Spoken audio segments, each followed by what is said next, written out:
Hello दोस्तों, कैसे हो आप सब। आई होप आप सब ठीक होंगे। आज हम एक न्यू टॉपिक पढ़ेंगे, वो है मैनेजमेंट से related.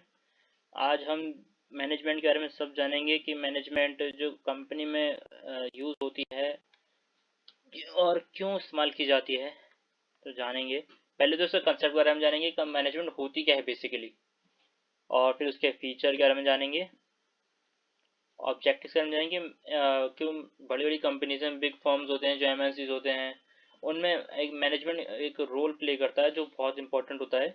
Without a management a business can run in long term. फिर है इम्पोर्टेंस ऑफ मैनेजमेंट के, मैनेजमेंट क्यों इम्पोर्टेंट है। तो उसके बाद पढ़ेंगे उसके लेवल, मैनेजमेंट किन लेवल्स पे डिवाइड होती है। पहले हम उसके कंसेप्ट में पढ़ते हैं कि दो तरह के कंसेप्ट पहले होते हैं मैनेजमेंट के लिए। पहला होता है ट्रेडिशनल कंसेप्ट और दूसरा होता है मॉडर्न कंसेप्ट। पहले जो कंसेप्ट चलता था मैनेजमेंट में वो है ट्रेडिशनल। इसमें जो है management was defined as an art of getting thing done through other. आप सब जानते होंगे मैनेजमेंट एक किन के बीच में होता है। एक मैनेजमेंट एक ग्रुप होता है जो वर्क करता है, ग्रुप ऑफ मेंबर्स होता है जो वर्क करता है एक बिग फर्म में। और उस ग्रुप का क्या काम होता है कि अदर जो पर्सन है, जो एम्प्लॉय होते हैं, है ना, स्टाफ मेंबर होते हैं, उनसे काम करवाना और उनका अपना गोल अचीव करवाना, वही एक मैनेजमेंट का काम होता है। और मैनेजमेंट ये देखते हैं कि जो हमने स्टैंडर्ड्स बनाए हैं, जो डिसिप्लिन सेट किया है वर्क के अकॉर्डिंग, ऑपरेशन के अकॉर्डिंग, है ना, वो सब प्रॉपर एज इट इज वही वैसे ही वर्क करे जैसे उन्होंने ग्रुप मैनेजमेंट ने डिसाइड किया है, जो ग्रुप ऑफ मेंबर्स ने डिसाइड किया है। तो आर्ट इसलिए बोला जाता है क्योंकि वो एक कला ही काम होता है कि आप किसी से काम करवा सकते हो।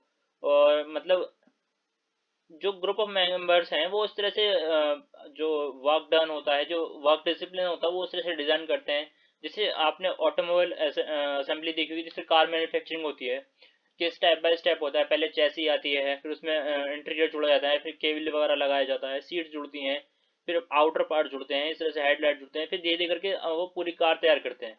इसी तरह से जो ये जो मैनेजमेंट है वो कंपनी या फैक्ट्रीज में या फिर जो भी एमएनसी है जो भी काम करती हैं, वो उस पर एक वर्क ऑर्डर डिसाइड करते हैं और बाकी सब, ताकि जो वर्क है वो एफिशिएंटली हो और टाइम पर ख़त्म हो। साथ ही साथ जो उन मैनेजमेंट के जो स्टाफ हैं, वर्कर्स हैं, उनसे पूरे फुल पोटेंशियल से काम लिया जाए। तो ये ट्रेडिशनल अप्रोच का कहना था।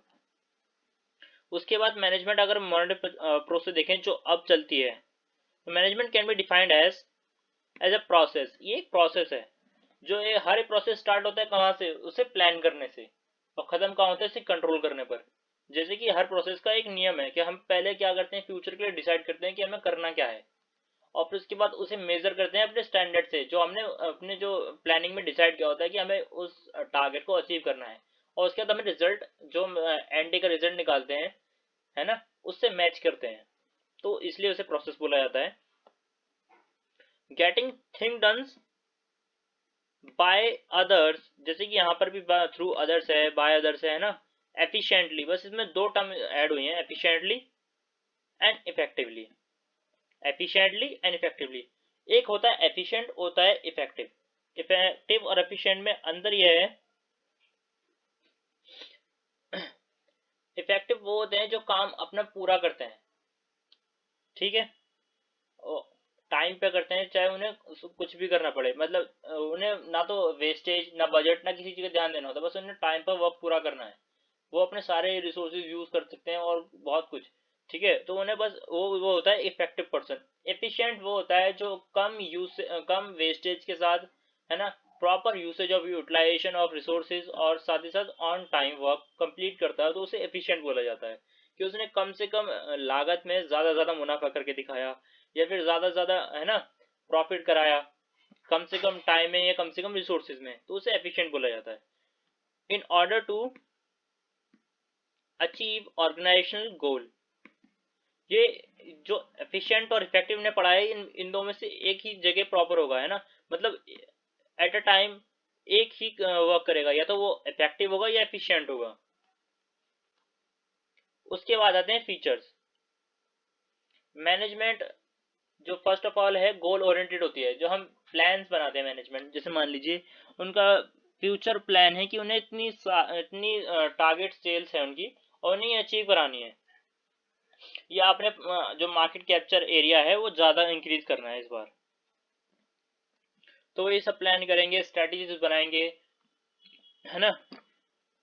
अपने ब्रांड की एडवर्टाइजमेंट करेंगे ज़्यादा से ज़्यादा, और उसे जहाँ तक हो सके कस्टमर के रीच तक लाएंगे, कि वो थ्रू डिस्ट्रीब्यूशन अदर चैनल है ना, अब डिस्ट्रीब्यूशन की तरफ से, ताकि जो कस्टमर है वो ज़्यादा से ज़्यादा उनके प्रोडक्ट खरीद सके। तो क्या है, गोल ओरिएंटेड वर्क करती है मैनेजमेंट उसी तरह से, ताकि वो प्रॉफिट के साथ साथ कस्टमर सेटिस्फेक्शन भी दे सके।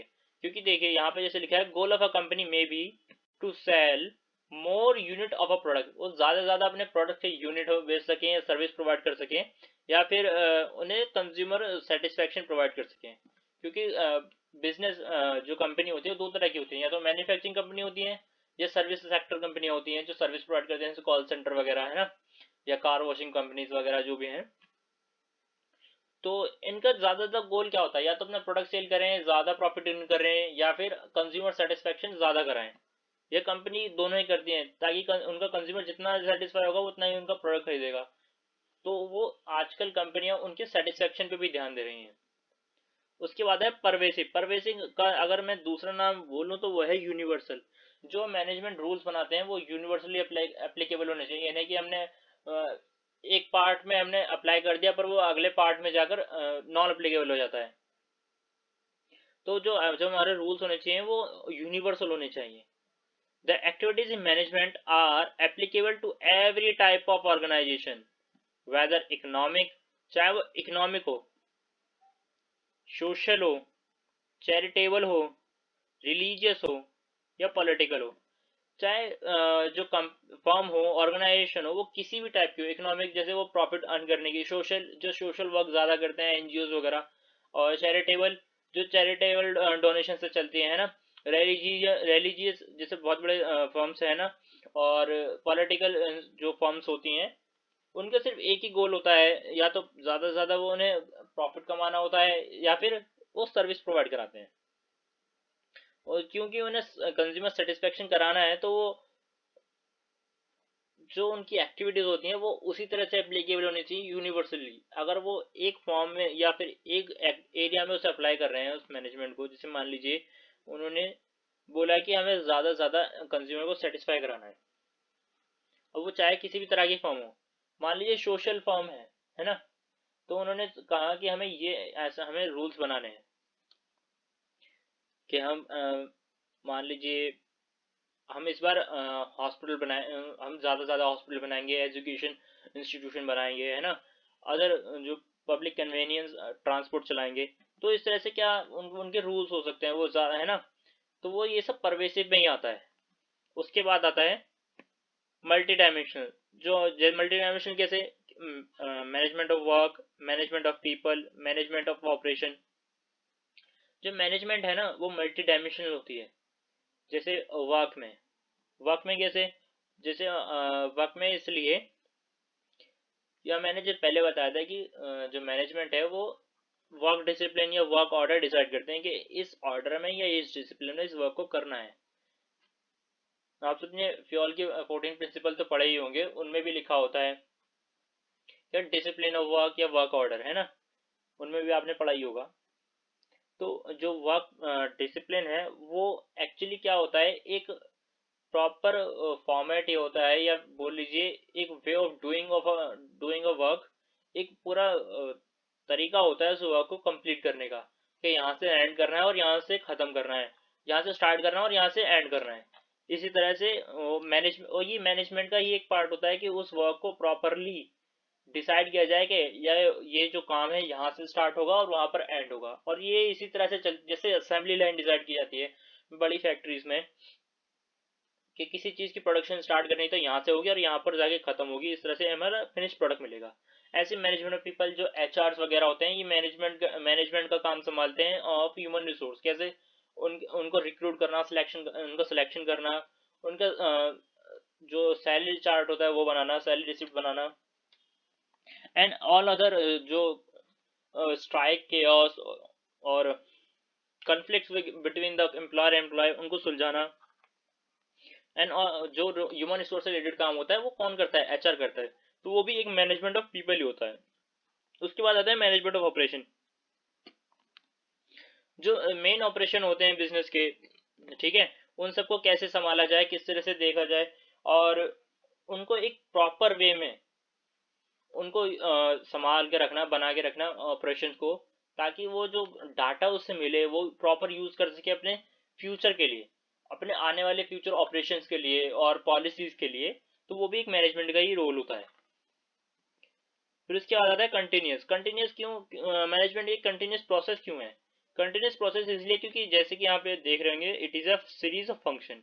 क्योंकि यहाँ पर बहुत सारे फंक्शन स्टार्ट होते हैं। जैसे मैंने शुरू में बोला था कि मैनेजमेंट एक स्टार्ट होती है प्लानिंग से कि हमें करना क्या है, और एंड होती है कंट्रोल पे कि हमने एंड रिजल्ट क्या निकाला है, और वो स्टैंडर्ड से मैच करके देखते हैं कि हमने जो सोचा था वो अचीव किया है या नहीं।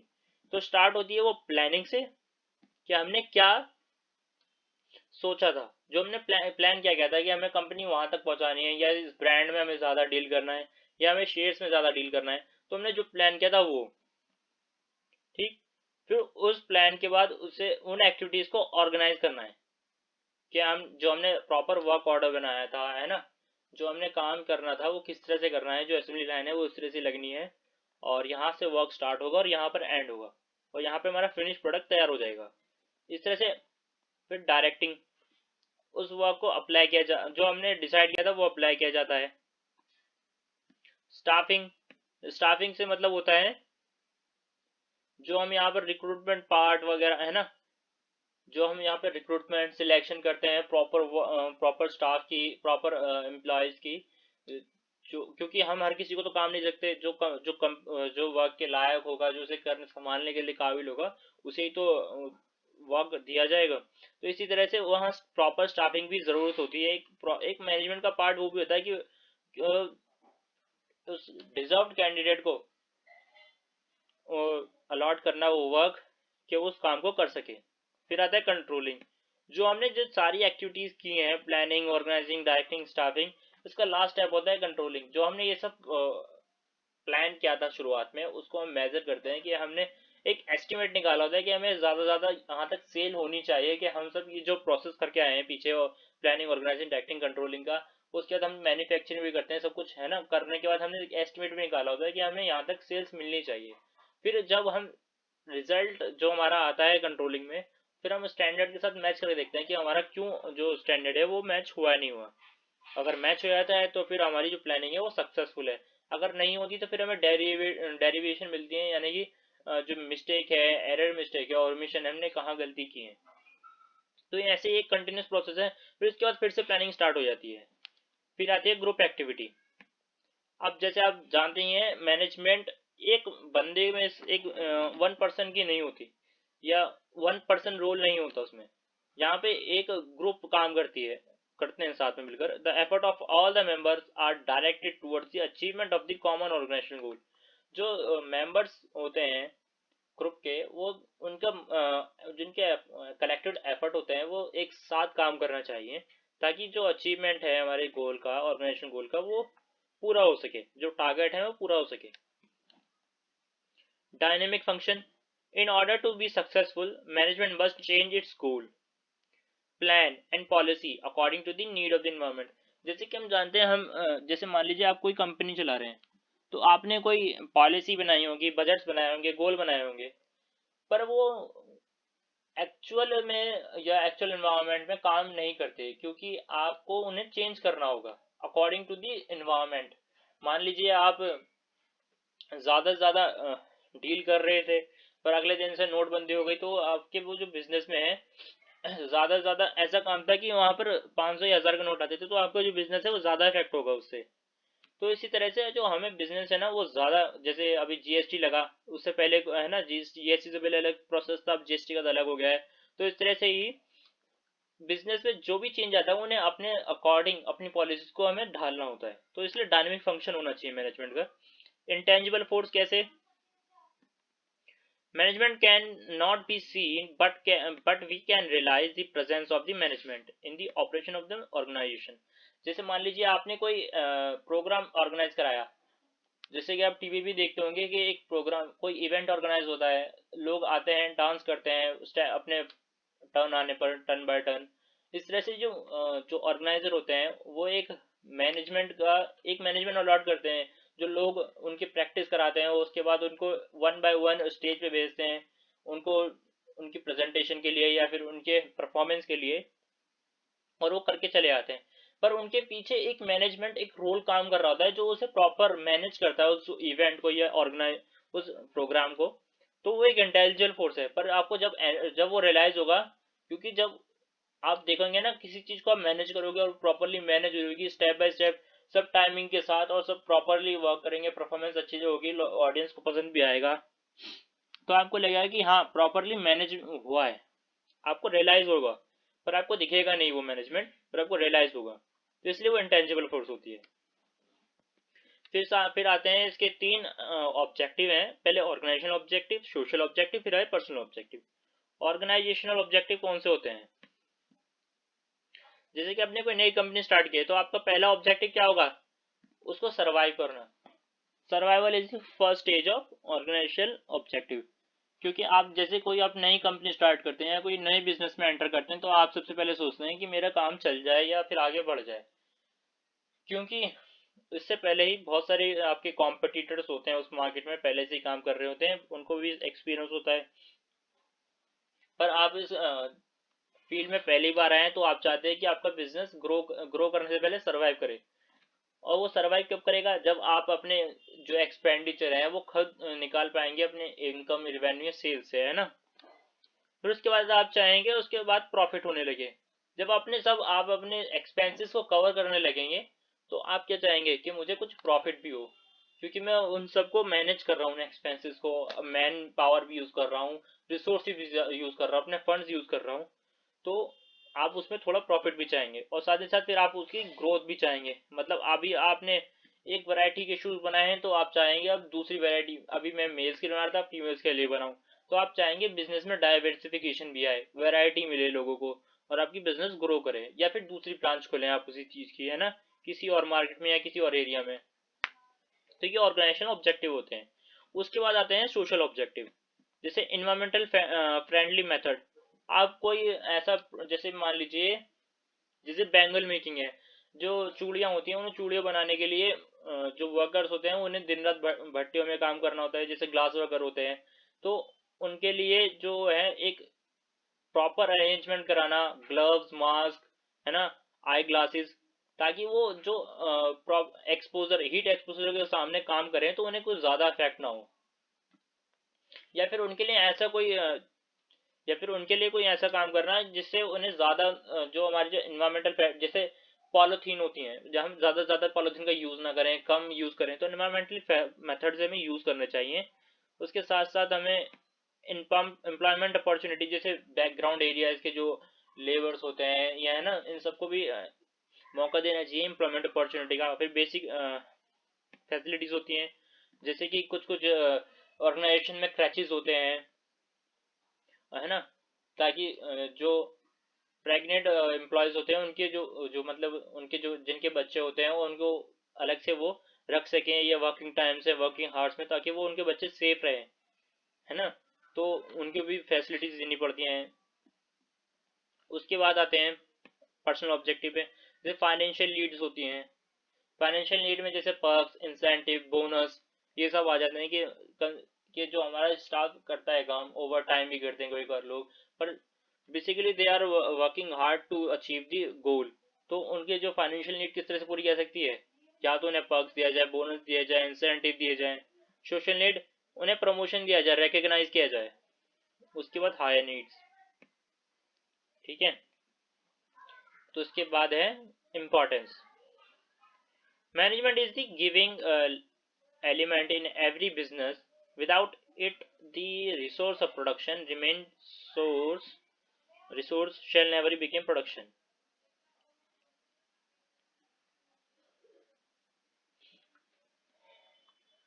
मैनेजमेंट एक लाइफ गिविंग एलिमेंट होता है इन एवरी बिजनेस। कैसे? अगर बिजनेस में, अगर मान लीजिए अगर बिजनेस एक बॉडी है, तो मैनेजमेंट उसका एक हार्ट है। अगर मैनेजमेंट प्रॉपर वर्क नहीं करेगा तो ऑब्वियसली सी बात है, बिजनेस को नुकसान होगा ही होगा। इसी तरह से अगर जो हमारे जो रिसोर्सेज हैं प्रोडक्शन के, अगर वो रिमेन यूज रहे, है ना, रिमेन ऐसे ही रहे, तो प्रोडक्शन कभी हो ही नहीं पाएगी। जो हमारे रिसोर्सेज हैं रिमेन अनचेंज, रिमेन अनयूज्ड, या फिर ओवर यूज या अनयूज रह जाए, तो फिर हमारी जो प्रोडक्शन है वो कभी हो ही नहीं पाएगी। तो इसलिए से इम्पोर्टेंस भी मैनेजमेंट की बहुत है बिजनेस में। तो management helps in achieving group goals. जैसे कि मैंने बताया कि मैनेजमेंट खुद एक ग्रुप ऑफ मेंबर्स होता है, या है ना। तो उसी तरह से मैनेजमेंट हेल्प करती है उन जो ग्रुप होता है वो हेल्प करता है पूरी ऑर्गेनाइजेशन को, how to work, how to achieve goal and how to complete work on time. उसके बाद आता है इंक्रीज एफिशिएंसी। जो वो वर्क ऑर्डर डिफाइन करते हैं तो वो एक एक्सपर्टीज का भी काम करते हैं। जैसे आपको एक काम दे दिया है कि आपको इस कार में सीएनटी इंस्टॉल करनी है, या केबल लगानी है, या फिर आपको हेडलाइट लगानी है, तो आपको बस वही काम दिया है, तो आप जितनी भी कार आएंगे सिर्फ आपको वही करना। तो उसमें क्या है, आप उसमें एक्सपर्ट हो जाएंगे। तो वो एक एक्सपर्टिज्म का भी काम करता है मैनेजमेंट। और फिर आता है management creates a dynamic organisation.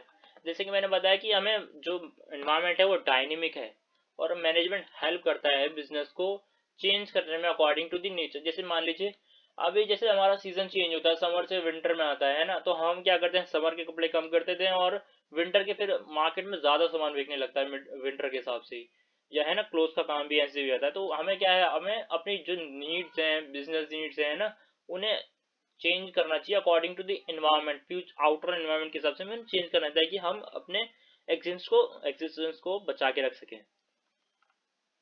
फिर आता है management helps in achieving personal objective. Personal objective को भी अचीव, जैसे हमारा खुद का ऑब्जेक्टिव क्या होता है, अगर आप स्टूडेंट है तो आप चाहते हैं ज्यादा से ज्यादा आप पढ़ सकें, ज्यादा से ज्यादा गेन कर सके नॉलेज, है ना। तो वो कैसे होगा, अगर आप प्रॉपरली एक अपना टाइम टेबल बना लें कि मुझे इतने से देर तक इतना टाइम तक पढ़ना है, या फिर है ना, इस तरह से अपना टाइम टेबल बनाएंगे, तो वो क्या होता है, मैनेजमेंट ऑफ टाइम ही तो होता है जब आप टाइम टेबल बनाते हो। तो पर्सनल ऑब्जेक्टिव में भी बहुत हेल्प करता है। Management helps in development of society. अब मैनेजमेंट जैसे आप जानते होंगे, मैनेज जो बिजनेस में यूज कहते हैं वो चार अहम होते हैं, जैसे man, material, machinery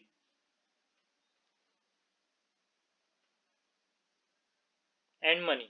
man, material, machinery and money, उनका ये कहाँ से ली जाती है, ये सोसाइटी से ही ली जाती हैं। Man, machinery, material and money, ये सब कहाँ से, ये किसका पार्ट होता है, एक सोसाइटी का पार्ट होते हैं। और हम जब सोसाइटी से कुछ लेते हैं तो हम उन्हें सोसाइटी को गिव एंड टेक वाला पार्ट होता है ना, जैसे हमने अभी लिया है तो हमें फिर उन्हें वापस देना भी होता है। उसके बाद है लेवल ऑफ ऑर्गेनाइजेशन। तो लेवल ऑफ ऑर्गेनाइजेशन जो हमारी ऑर्गेनाइजेशन तीन पार्ट में डिवाइड होती है, टॉप, मिडल एंड लो। जो टॉप पार्ट होता है उसका काम एक यही होता है कि वो पॉलिसीज, स्ट्रेटजीज फ्रेम करते हैं, जैसे कि executive coaching, change management, leadership, delegation and empowerment. जो टॉप लेवल मैनेजमेंट होती है उनका एक काम होता है कि वो लोगों को सिर्फ स्ट्रैटेजी, जैसे वो जनरल मीटिंग होती है, आपने देखा ही होगा कि जनरल मीटिंग में क्या होता है, जो फ्यूचर पॉलिसीज या स्ट्रैटेजी, बजट बनाए जाते हैं कि हमें ये वाला प्रोडक्ट, ये प्रोडक्ट लॉन्च करना है, इसका इतना बजट है, इस तरह से मशीनरी को लगाया जाएगा, या फिर इस तरह से वाला प्लांट यूज किया जाएगा। तो ये सब कहाँ डिस्कस होता है, और यहाँ पे सीईओज होते हैं सब जो मीटिंग में होते हैं, है ना। उसके बाद आता है मिडिल लेवल मैनेजमेंट। यहाँ होता है प्रॉब्लम सॉल्विंग। उन्होंने तो पॉलिसी बना दी, उसके बाद उसे अप्लाई भी करना होता है। तो अप्लाई कराने में मदद ये करता है मिडिल लेवल मैनेजमेंट, क्योंकि यहाँ पे सब के सब मैनेजर्स होते हैं। Production manager is there, marketing, है ना, फाइनेंस, और बहुत तरह के मैनेजर सब यही होते हैं, यही काम करते हैं। जो ये एक लिंक का काम करते हैं टॉप मैनेजमेंट और लोअर लेवल मैनेजमेंट बीच में। जो वो टॉप लेवल मैनेजमेंट तो पॉलिसी फ्रेम कर देता है, हाँ ये हमें पॉलिसी अप्लाई करनी है, तो वो अप्लाई करने का काम कौन करता है, मिडिल लेवल मैनेजमेंट। आपको बोल देंगे कि हमारे यहाँ ऑर्डर ये आए हैं, हमें टारगेट अब से ये अचीव करना होगा, या टारगेट अब इतना बढ़ गया है, तो वो कौन बोलता है? हमारे मैनेजर्स बोलते हैं, जो डिपार्टमेंटल मैनेजर्स होते हैं। तो इनका काम होता है प्रॉब्लम सॉल्व करना, उस टारगेट को कैसे अचीव करना है, टीम बिल्डिंग करना, टीम बनाना, टैलेंट डेवलपमेंट, परफॉर्मेंस मैनेजमेंट। ये सब एक डिपार्टमेंटल हेड या डिपार्टमेंट मैनेजर का काम होता है। उसके बाद आता है लोअर लेवल मैनेजमेंट। ठीक है, ये कौन होते हैं? यहाँ पर यहाँ पर वो पर्सन आते हैं जो लिंक करते हैं एम्प्लॉय और मिडिल लेवल के बीच में। इसके नीचे आते हैं एम्प्लॉय, जो स्टाफ फैक्ट्री, जो वर्कर्स होते हैं, जो एम्प्लॉय होते हैं, जो फैक्ट्री में काम करते हैं, मजदूर होते हैं, वो इसके नीचे वो आते हैं। ठीक है, एम्प्लॉयज जो आते हैं। तो ये जो लोअर लेवल मैनेजमेंट है, ये एक लिंक का काम करते हैं मिडिल लेवल मैनेजमेंट के बीच में और लो एम्प्लॉयज के बीच में। इनका काम क्या होता है? जो इन्होंने पॉलिसीज फ्रेम की हैं उसे यहाँ उनसे काम कराना होता है। जैसे कि यहाँ पर जितने भी होते हैं, जैसे मान लीजिए क्वालिटी इंस्पेक्टर हुए, सुपरवाइजर हुए, वो सब यहाँ आते हैं। ये काम को चेक करते हैं कि जो एम्प्लॉयज काम कर रहे हैं, क्योंकि मान लीजिए हमारा टारगेट तो बढ़ गया, पर टारगेट बढ़ने तक हमें प्रोडक्ट भी तो चाहिए, और प्रोडक्ट कौन बनाएगा? एम्प्लॉयज बनाएंगे। तो उनकी क्वालिटी कौन चेक करेगा? सुपरवाइजर होते हैं, है ना, क्वालिटी चेक मैनेजर्स होते हैं। तो वो कौन चेक करता है? यही चेक करते हैं लोअर लेवल मैनेजमेंट पे। तो इस हिसाब से जो पॉलिसीज फ्रेम होती है वो लेवल टू लेवल चेंज होती जाती है और उनका काम भी चेंज होता जाता है। सो थैंक यू गाइज, आज के लिए सिर्फ इतना ही। आई होप आपको वीडियो पसंद आए और आपको मैनेजमेंट के बारे में सीखने को मिले। आज के लिए सिर्फ इतना ही। प्लीज़ वीडियो को लाइक कीजिएगा और चैनल को सब्सक्राइब कीजिएगा। Thanks for watching this video.